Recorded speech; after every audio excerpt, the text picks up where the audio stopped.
The UNDP says our elections were strengthened, transparent, and backed by a comprehensive communication strategy. But you and I lived through 2025. We saw what GECOM actually did, and more importantly, what it failed to do. The gap between the UNDP's glowing statement and the public reality is just too big to ignore. This is about why the UNDP's narrative does not match what Guyanese voters, the media, and political parties experienced. Irregular briefings, unanswered questions, absent leadership, and a commission that communicated less than ever before. They're totally unprepared for these elections to be held. The UNDP's November 2025 statement claimed that GECOM developed, adopted, and implemented a comprehensive communication strategy, a branding manual, and a crisis communication protocol. And yet in practice, GECOM held fewer than 5 press conferences for the entire election cycle, and none were live-streamed by GECOM itself. At the November 2024 briefing, veteran journalist Gordon Mosley accused the GECOM chair of dodging questions. You seem to be dodging questions this afternoon. I'm not dodging any questions. So why are you shy to answer?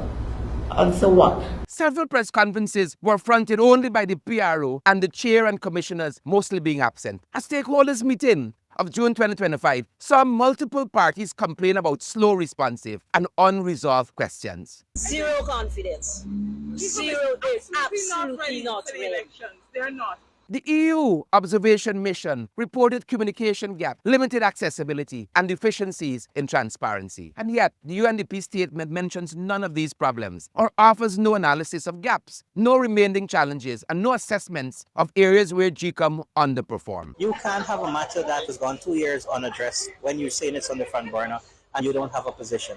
Communication is not a luxury in an election. It is the backbone of trust. And when the UNDP describes the success, while the public experienced confusion, silence, and inconsistency, it raises serious concerns. It suggests that the narrative being promoted does not reflect the lived experience of Guyanese voters or the documented weaknesses highlighted by observers. Guyanese voters deserve the truth and not PR. When a mother stands in a line on election day, she deserves confidence. When a journalist asks a fair question, they deserve an answer. And when citizens depend on GECOM for clarity, they deserve leadership and not silence. We must and will continue to demand transparency and require the relevant minister to lay the full communication strategy, the crisis protocol, and even the commission's minutes and any evaluation reports, lay them in the National Assembly. We will continue to insist on real oversight so that what is said in international press releases actually matches what happens on the ground. As always, you, the people, remain at the center of our work. Let us continue to push ahead together